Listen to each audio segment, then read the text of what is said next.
Good morning, America. Severe storms in the Northeast. That is nuts. Heavy rain and damaging winds whipping across the region. And out west, dangerous wildfires. Close your eyes if you're scared. Plus, Hawaii under a state of emergency as we track Hurricane Kiko. Chicago on alert. The threat of an immigration crackdown growing as President Trump posts a message to the country's third largest city. Everyone's on edge. Why? Because people of color are not safe right now. Hey, hey! Ho, ho! And the protests there this morning and in the nation's capital. Breaking overnight, Russia launches its largest airstrike since the war began. Ukraine's main government building in Kyiv hit in the deadly attack. As our Martha Raddatz sits down with President Vladimir Zelensky in an ABC News exclusive, and we are there live. COVID vaccine confusion. What you need to know about new federal restrictions, which states are making it easier to get the shot, and where vaccine mandates are under attack. Dr. Darian Sutton is here to break it all down. First millennial saint, Pope Leo canonizing a teen nicknamed God's influencer. What the moment means to Roman Catholics around the world. Slam ×2. And there it is. Aryna Sabalenka winning her second U.S. Open, taking down American Amanda Anisimova in a thriller. And making champagne dreams come true. We've got the highlights and what to expect from today's men's final.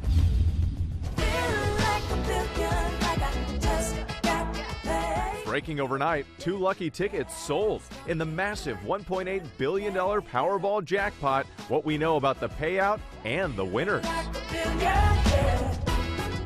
Live from ABC News headquarters in New York City, it's Sunday. Good morning, America. Ooh, it is a lucky Sunday morning for two people, huh? For anyone who turned on their TV. Everybody else. I like how the rest You of at us. home, you are lucky too. Good morning, America. It is good to be here with you. Everyone is checking their tickets this morning to see if they're splitting those nearly $2 million. We're going to tell you what we're learning about the winners here. Also ahead, Catholics around the world this morning celebrating the first millennial saint. It's also Pope Leo's first canonization ceremony. We're going to show you the images coming in from Rome here. And we'll also go live to Martha Raddatz in Ukraine, which is now reeling from that overnight Russian bombardment, the largest drone and missile attack of the war so far. Martha also tells us about her exclusive interview with Ukraine's President Zelensky and where peace talks go from here. Yep, we'll get to that in just a moment, but we do begin here at home with picking up the pieces from those overnight storms in the Northeast. Brittany Bell from our New York station, WABC, joins us this morning from Huntsville, Alabama. Good morning, Brittany. And people across the Northeast are waking up to quite the mess this morning after being slammed by severe weather yesterday. Let's check out this video from Holden, Massachusetts, just showing large trees knocked over, debris in the streets, and that was due to 60-mile-per-hour winds, damaging winds, and flooding. Now, when it comes to this morning, the severe threat is over, but showers continue. And timing it all out, that rain could slowly linger into the early afternoon hours in spots like Boston and coastal sections, but things will continue to improve heading throughout the rest of this afternoon, so that is good news. Being left over with fall-like temperatures, and coming up, I'll have the latest track for Hurricane Kiko. Gio? All right, Brittany, thank you so much. You're watching that. We're going to go to Chicago now as the nation's third largest city anticipates a federal immigration crackdown. Protesters hitting the streets as President Trump posts an apparent threat on social media. Matt Rivers is in Chicago and joins us now with more. Good morning, Matt.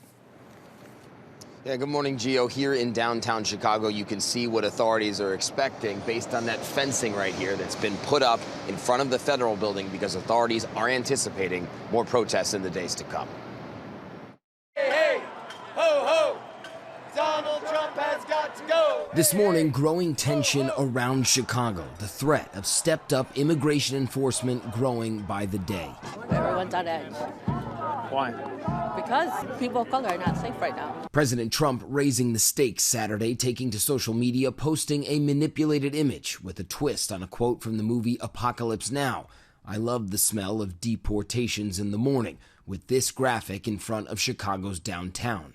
And the line, Chicago about to find out why it's called the Department of War.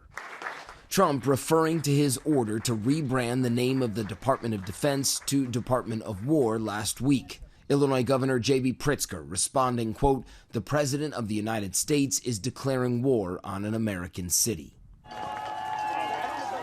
Around Chicago, organizers of some Mexican Independence Day celebrations calling off this weekend's festivities, while others still going on with more security. Outside the gates of Naval Station Great Lakes, headquarters for some 300 federal agents expected for ramped-up immigration operations, David Hernandez telling our Alex Stone he is rallying because he fears his mom and dad will be taken away.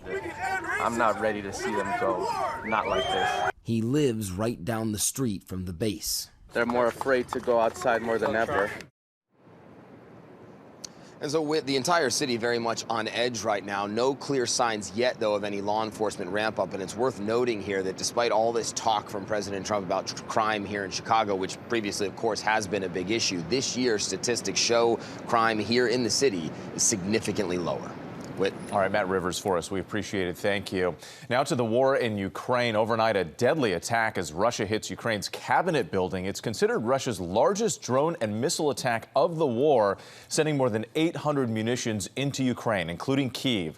The barrage prompting a scrambling of NATO fighter jets in Poland. Authorities say at least 8 civilians were killed and 59 wounded. Let's bring in our chief global affairs anchor, Martha Raddatz, who's on the ground in Ukraine this morning. So, Martha, what more can you tell us about the attacks and how officials are responding? Good morning, Whit. The air raid sounded all across the country, including here where we are, sending people to the bunkers. But the damage was largely in the east and the capital, Kyiv. This really was a massive attack. When we were here a few months ago, we experienced the largest attack from drones of the time. That was about 500. Last night's attack, as you said, involved more than 800 armed drones and more than a dozen cruise missiles. You said at least 8 people are dead, 60 wounded, and the strikes left the roof of the main government building in flames. They're not sure that was from a drone being shot down or hitting the building. Ukrainian officials say the world has to put more pressure on Vladimir Putin to stop this war. Whit. And Martha, speaking of that, before all of this and the attack, you sat down for an exclusive interview with President Zelensky. What did he tell you about that summit between President Trump and Putin in Alaska and where the peace talks might go from here? Well, as you know, Whit, he wasn't invited to that summit, but that was 3 weeks ago when Putin and President Trump met, hoping for a ceasefire. And as you can see from what happened here overnight, things have only gotten worse. President Zelensky told me that he's willing to sit down with Vladimir Putin, but not in Moscow. He says that was just Putin playing games. But the bilateral talks seem dead at this point. He is hoping that President Trump can arrange a trilateral meeting, but that seems very far off at this point. Whit? Yeah, so many questions about the way forward. Martha Raddatz for us, thank you so much. And tune into This Week later on this morning, Martha's interview with President Zelensky. Plus, George Stephanopoulos interviews Representatives Ro Khanna and Thomas Massie on their bipartisan push to release the Epstein files. Janae? All right, wait. Now to the COVID-19 shots. In the state of vaccine mandates bringing renewed attention to public health, the FDA has rolled out new restrictions on who can get the latest COVID vaccine.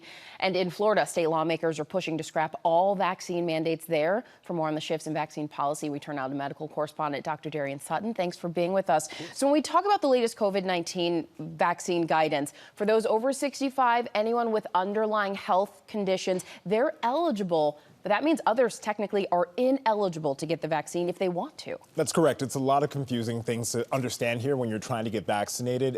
In the short, the latest COVID-19 shot is available for those over the age of 65. Now, for everyone else between 6 months and 65 years old, you are eligible if you have an underlying health condition. Now, that means for all others, those who are otherwise healthy adults, you're technically not eligible, so you would likely need a prescription be written by a provider off-label. Now, of course, Janae, this causes much frustration. We've got rising rates of COVID-19, nearly 200,000 deaths it's contributing to each and every year. And so many are frustrated about the barriers to access, given the fact that we know through validated, repetitive evidence that COVID-19 vaccines reduce the risk of severe hospitalization, death, and severe outcomes for all ages. A huge shift from a few years ago to now have to get a prescription if you want to get that vaccine. Dr. Sutton, thanks for breaking that down. Also, the Florida lawmakers who are pushing to eliminate all vaccine mandates, what could this look like short term long term, and what are your options if you live in the state of Florida? Yeah, so, as a physician, I must say that reducing the safeguards that protect us each and every day places children's lives at risk, and it's not a matter of opinion. There's overwhelming and clear evidence that states that. In the short term, as you know, we're dealing with the measles outbreak, highest numbers since the 1990s, and the reason, Janae, why that's so important is because measles is the most contagious infection that currently exists on Earth. So the likelihood of it resurfacing means that there's a vaccine protection, unfortunately, that is failing. And unfortunately, that is a global issue. So looking to the long term, we're seeing that not only that the United States is having an issue with vaccine participation, in other parts of the world and countries in need, it's due to reduced access and deductions in aid, specifically contributions through the United States. So we'll have to wait and see how time will tell. But right now is the time that you must be prepared. Yeah, when you talk about the resurgence of previously eradicated things like measles and such. And New York is going in the opposite direction, expanding access to COVID vaccines. What impact could this potentially have on public health? So this provides access to those who we discussed in the beginning, who want to use vaccines, especially if you want to protect those in your household who are vulnerable. We're seeing states like New York go against federal restrictions, and then we're seeing other states like Oregon, Washington, and California create a regional teamwork establishment in a way where they're helping families and those who want to get vaccinated. But right now, a lot of this is up in the air, and we'll have to wait for the upcoming CDC advisory meeting. And what our hope is, especially when you talk to scientists and physicians, is that there's an understanding that the work required to protect public health requires group work. It requires a collaborative effort, and it cannot be fragmented. That does not help sustain protection against infectious diseases. And of course, for so many viewers at home, it's just hard to keep track of all of it as it's changing. So thank you for helping us understand it a little bit better. Gio. Fascinating conversation. Thank you both. We're going to go to Rome now, where history was made this morning. Pope Leo officially naming 2 young saints, one becoming the first millennial saint in history. Look at that right there. Tens of thousands packed into St. Peter's Square for the canonization of Carlo Acutis and Pier Giorgio Frassati. Acutis was just 15 when he died of leukemia in 2006. Frassati was 24 when he died of polio 100 years ago in 1925. Now, it is very rare for the immediate family of a saint to be present at the ceremony, but that right there, that's Carlo's mother. She's in attendance, and so was his younger brother right there, who delivered the first reading from Scripture.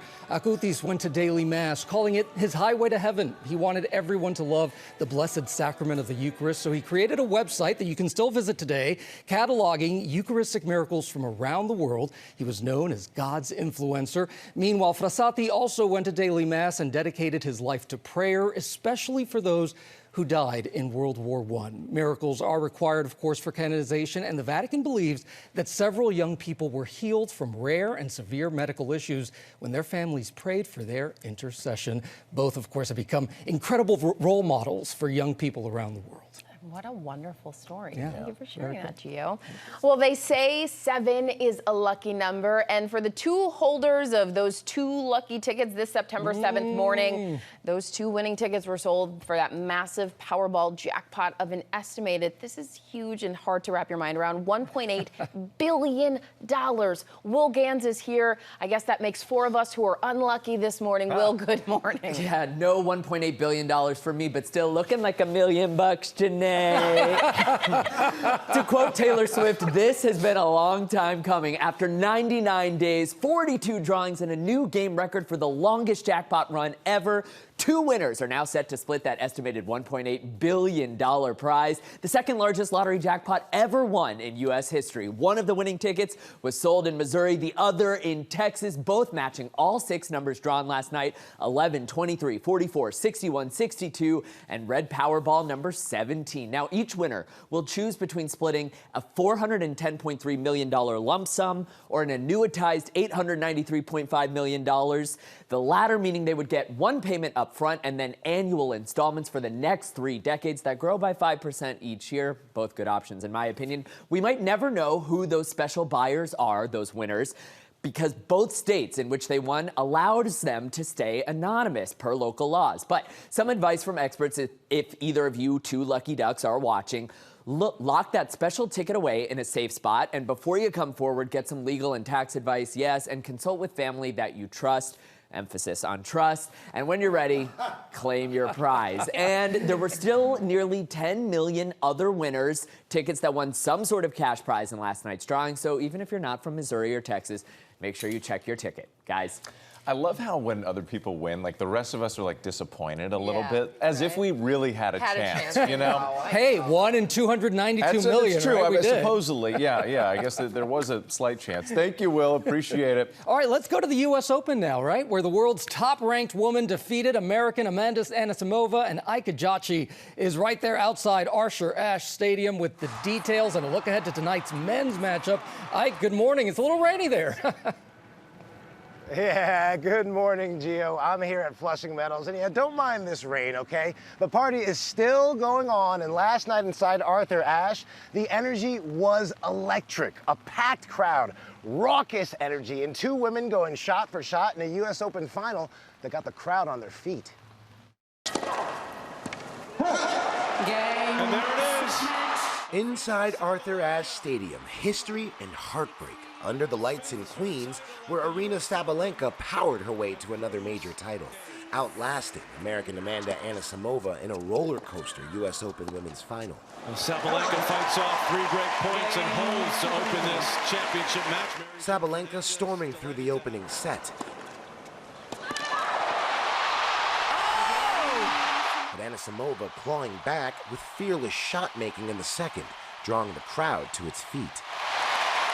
In the deciding set, Sabalenka's power and poise made the difference. On championship point, one blistering forehand sealed it. And there it is, Aryna Sabalenka. It feels amazing and tough to believe, and I'm just super proud that I was able to do it back to back. It just sounds crazy. And while she took home the hardware last night, Sabalenka telling us she believes Anisimova has a Grand Slam title in her future too. If she's gonna stick to her work and keep playing the way she's playing, she's gonna get one. Anisimova gave herself a little more room on that return. For the 24-year-old American, the tournament was a breakout run after injuries derailed her career. Saturday night, Anisimova leaving Arthur Ashe with a runner-up trophy. I absolutely love playing here, and it's always been a dream of mine to play in the final of the U.S. Open. Now, all eyes turn to men's tennis for another blockbuster chapter this afternoon. Carlos Alcaraz and Jannik Sinner meet in a rematch fans have been waiting for.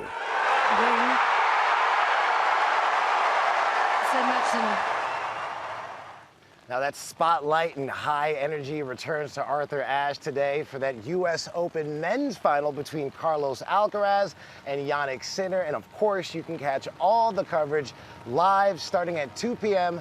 right here on ABC. Whit? That's going to be so much fun to watch. And by the way, the court is covered, so the fans will be out of the rain. Yeah, they'll just need the umbrella to get in. Thank you, Ike. Appreciate it. And exciting week 2 in college football as well. Alex Brochet is joining us with all the highlights. Alex, good morning. Hey, Whit, good morning to you. So the theme for week 2 was bounce backs and blowouts. 7 of the top 25 teams scored 60 points or more, but we got to start here with that big matchup between the SEC and the Big Ten. Number 18, Oklahoma taking on number 15, Michigan. In the third quarter, Michigan already down 14-0. Then Wolverine running back Justice Haynes turns on the afterburners. 75 yards for the touchdown, and Michigan has life. But Oklahoma quarterback John Mateer responds, scoring his second rushing touchdown on the quarterback keeper. Boomer Sooner besting Big Blue at home 24-13. And next up, the Texas Longhorns and star quarterback Arch Manning looking to bounce back after a tough loss last week. The Longhorns facing the San Jose Spartans. And this game may have been exactly what Manning needed, throwing for 4 touchdowns, 295 yards in the air. He'd run for another score. Number 7 Texas rolling and back on track. And in one of the big upsets this week, I got to show you, look what happened in this Florida game. Florida defensive lineman Brendan Beck appears to spit on a UCF player. He'd get ejected for this, the Gators would get a penalty, and UCF would go on to kick a game-winning field goal. But doesn't this remind you of Philadelphia Eagles star Jalen Carter getting ejected earlier this week for spitting on Cowboys quarterback Dak Prescott. It's got a lot of people wondering what's going on here. But Janae, before I send it back to you, I have to note your Missouri Tigers had a big win as well this week, still undefeated with that win over Kansas. Yes, you do, Alex, because I was going to say I saw it at the top of your script, and I was wondering, where's the mention? Where's the mention? M-I-C. Alex, well played. And if you didn't do it, she was definitely going to do it anyway. She was definitely going to do it. Sorry about that one, Kansas. Thank you, Alex. Still coming up here on Good Morning America, the NFL is back, and so is ESPN's Herm Edwards. He's kicking off with what teams to watch in Week 1. And are the Golden Girls the new style icons? We're going to tell you about the grandma aesthetic going viral right now. And this moment at a baseball game has everyone talking. We'll tell you what happened next.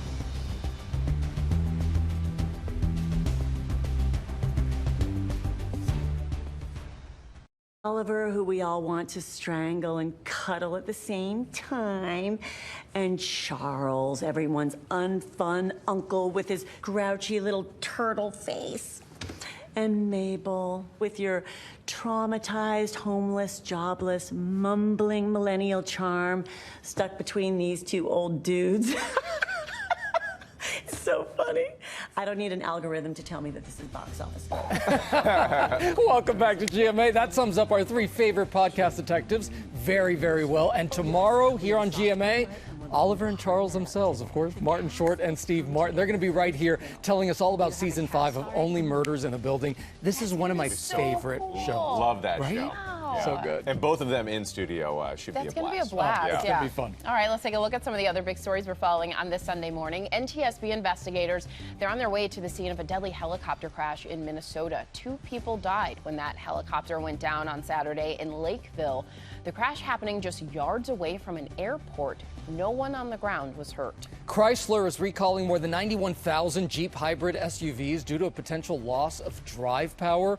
The recall applies to certain 2022 and 2026 models. Chrysler says that a software error may result in a loss of drive power, which increases the risk of a crash. So make sure to look for that. And police arrest 2 men accused of crashing a wedding in California and stealing $60,000 in wedding gifts. Detectives say one of the suspects here stole a gift box of cash and checks while the other was the getaway driver. Police searched the suspect's homes and recovered $10,000. All right, sky gazers in some parts of the world will get treated to a stunning sight in the night sky. A blood moon total lunar eclipse is happening tonight. That's when the Earth passes between the moon and sun, and Earth's shadow gives the moon a rusty red hue. But you won't be able to catch this lunar event if you're here in the U.S. The eclipse will be visible across Asia, Australia, Europe, and Africa. It is nicknamed the corn moon. There's also a partial solar eclipse later this month, so we're entering a very powerful eclipse portal for all of my spiritual gurus out Here there. goes Janae on the tangents. That part wasn't even in the script. It wasn't all so the this manifesting was all in tonight. there. I've been preparing. Yes, and the universe tells us many things. Yes, yes. Yeah. Love the blood moon. Thank you for the that. extra That was very cool. All right, just like fall and pumpkin spice lattes, the NFL is back, and so is our football guru, Herm Edwards, getting us ready for the first big games of the week here in the season. Coach, it's so great to have you back. So we're going to see a rematch of the AFC title game with Lamar Jackson and the Ravens looking for revenge against the Bills and reigning MVP Josh Allen. What should we expect in this one? Well, I think you can expect both defenses to try to put spy players on these quarterbacks, and the fact that they can really make the unannounced play. And that's the danger of when you play Lamar Jackson and Josh Allen. Know this, that when they leave the pocket, if it's Lamar Jackson, you got to have a spy player that has speed to tackle him. If it's Josh Allen, obviously, because of his size, he's almost 250 pounds at 6'5", you have to have a strong tackler. So beside all them throwing the football and handing the football off, the dangerous thing when you face these two quarterbacks is their ability to make the unannounced play, the play that you don't practice against on defense, their ability to do this, to run around and make plays. Coach, what about the Lions? They're facing the Packers, who, of course, won the offseason with their trade of Micah Parsons. So, who of course. Yeah, who's going to win today? Who you got? Well, you know what? I'm going to go with Green Bay. When you think about the Green Bay Packers, what they've just done, remember, Last year, they were 5th in defense. Now they're a team that's a 60-sack team with Michael Parsons. They were at 45 last year. Michael Parsons will be used as what I call a joker. They'll move him around on the defensive line. They will use his ability to rush the passer. That's the problem. And remember this, they have a new offensive coordinator in Detroit. He is no longer there. He is in Chicago. Oh, yeah. yeah. See? Yeah. I thought the same thing. We call Janae the Joker sometimes, too. I She almost kinda- made that joke, too. So I'm glad You never know where she's Herm, going. we missed you so much. All right, Aaron Rodgers, he's playing in MetLife Stadium, but as a visitor, he's leading the Steelers against the Jets, who now have Justin Fields at quarterback. Other than massive booing, what should we expect in this game?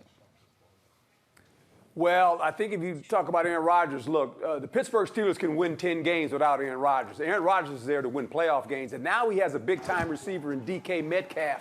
It'll be interesting to see if he challenges Sauce Gardner, the fantastic corner that the Jets have. So look for that. This should be a really good football game in the fact that Justin Fields, obviously, he's moved. He's with the Jets. How do they use him? Is he an RPO guy? What is he going to play like? So this is going to be a fun game to watch. Definitely looking forward to that. And you know what else we're looking forward to, Coach? Another season of Who's with Herm. Yeah. This is when we make our picks.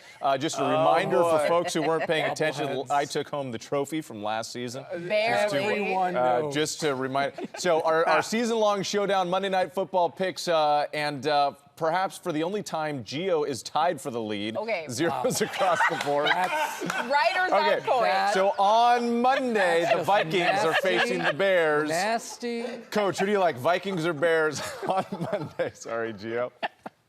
You know what? I'm going to go out on the limb on the first pick already. I'm going with Chicago Bears. Oh. And Caleb Williams and Ben Johnson. Ben Johnson left it, like Ben Johnson's no longer there now. Just remember this. And so Caleb Williams is going to play quarterback at a high level. And know this, the Vikings have a young quarterback in J.J. McCartney. Yeah. He hasn't played a lot. So all of a sudden, this is his kind of first start. Caleb Williams played all last year. So I'm going to go with the Chicago Bears, believe it or not. Okay. All right, Gio, what do you like? You know what? I'm going to go with the Vikings. I want to go for the underdog. You're going against? Yeah, You're going I against wanted the young Coach? guy. Let's go. Wow. Let's go, Coach. This is why the writers wrote that line the way that they did. Coach, I'm going with you, Caleb Williams, and the Bears. Yep, I'm following you too, Coach. The Bears. We're going to leave Gio out on his little island there. Always a pleasure. We'll see you next week. All right, we'll see who's Herm. We'll get more on that. Of course, you can see the match tomorrow at 8 Eastern on ABC and ESPN. All right, and we now have the hottest looks for the season, and we're calling it Grandma Core. You may find yourself borrowing from your abuela or, you know, nicking from Nana to stay in style this fall. And Will Gans is back to explain that. What's going on, Will? All right, Gio, you might remember when we once talked about the coastal grandma aesthetic, but gone are the days of Diane Keaton and Something's Gotta Give, and now it's all about how to slay the crochet, keep couch patterns rosy, and lean into all things grandma-level cozy. Nothing hits harder than the shade thrown by a grandma. Women like me don't grow on trees. Too bad, we could use the shade. And now that Golden Girls style is going viral. Stitching up your own clothes takes a long friggin' time, all right? Searches for grandma drip up over 1,000% on TikTok this week, as fall ushers in a craving for all things cozy. I am nothing if I do not make a sweater. In fact, Better Homes and Gardens calls this the year of the crafty grandma aesthetic. So handmade things, knitted items, quilted items, crocheting, all of these things really feed into this crafty grandma aesthetic. TikTok's Grandma Cottage, an account run by Madison Vaughn, who's in her early 30s, is leading the charge of millennials leaning into the antique-y aesthetic. Cost of living is going up, and there's a beautiful element of the grandma aesthetic that allows you to really find cost-effective ways to fill your home with beautiful things. If you're looking to jump headfirst into the vintage vibe, try out floral wallpaper or lace curtains. And you can also display some of your favorite things. Men can get in on this. Get vintage golf clubs or tennis rackets, whatever is kind of your passion. For some, it's more than just an aesthetic. I am a grandma. Through and through. Gabby Fuchs is a 28-year-old whose friend group has unleashed their inner grandmas, taking up knitting, needle pointing, and launching a book club. It's a way to meet new people, to deepen your relationships. Just the way the OGs did it. Thank you for being a friend. Travel down the road back again. The grandma vibe is a step away from technology and towards connecting in real life. As for the design aesthetic, it's all about sharing the things you've made and the things you love, like collections or family heirlooms. So cozy, just in time for fall. Gio's extra amped this morning. I am releasing. Let's go, bro. I'm releasing my inner abuela. Yes. He's ready to slay real the life crochet. connection. Slay the crochet. Yeah, that's right. Thank you, Will. We appreciate it. All right, coming up, Good Morning America, our group chat, the stories and images that got us talking this week.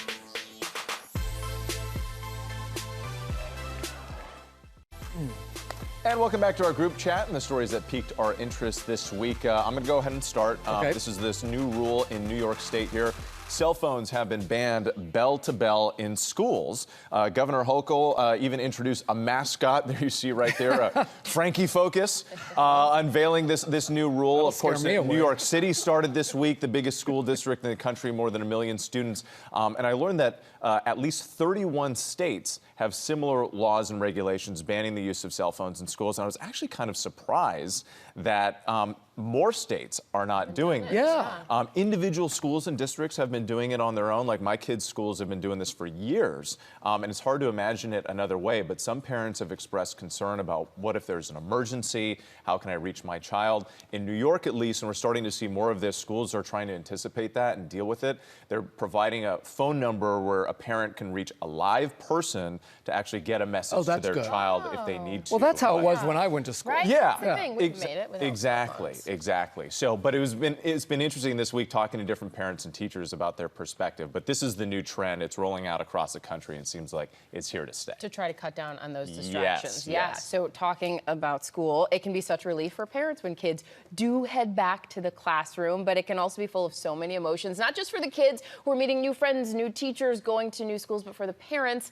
And that was the case for me this week. It even took me a bit by surprise. I reluctantly share this.